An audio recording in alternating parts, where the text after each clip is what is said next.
আজকে আমার দাদানের জন্মদিন। দাদানের জন্মদিনের সঙ্গে সঙ্গে আজকে একটু বিশেষ দিন, যা হচ্ছে আমার বড় পিপির বাড়িতে নবান্ন খেতে যাওয়া। তো পুরো পরিবারকে নিয়ে গাড়িতে চড়ে সামনে বাবাকে বসিয়ে আমি চললাম বড় পিপির বাড়িতে নবান্ন খেতে। যেতে যেতে স্বভাবতই আমি দাদানের কোলে আছি, দাদানের কোলে আমার ঘুম পাচ্ছে, বাবা সামনে থেকে ভিডিও করছে। এইবার ভাগন বর্তলে পার হওয়ার পর থেকে আমি ঘুমিয়ে পড়ি। ঘুমিয়ে পড়ার পর থেকে একটু চোখ খুলি, দেখি, আবার ঘুমিয়ে পড়ি। তো এভাবে ঘুমোতে ঘুমোতে আমরা পৌঁছে গেলাম বরবাদ হেমতাবাদ আমার পিপির বাড়িতে। পিপির বাড়িতে ঢোকার সময় রাস্তাটাতে অনেকগুলো গরু দেখার পর পিপি এবং পিপা আমাদের গাড়িটাকে এগিয়ে নিয়ে আসে।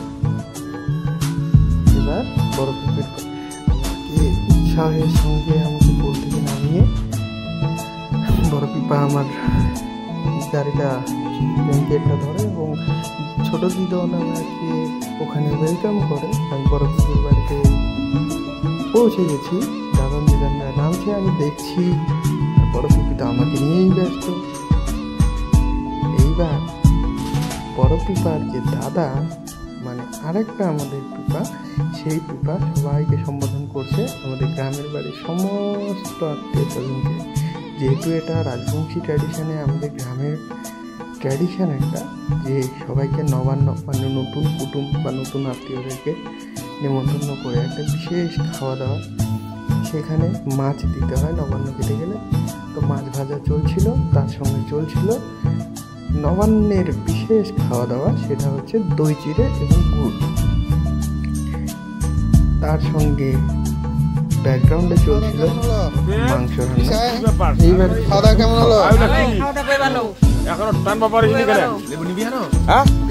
খাওয়া দাওয়া কেমন হলো? খুব ভালো হয়েছে।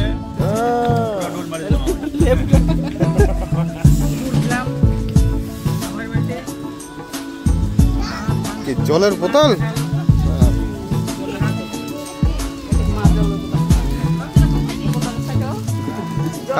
থাক থাকিছে।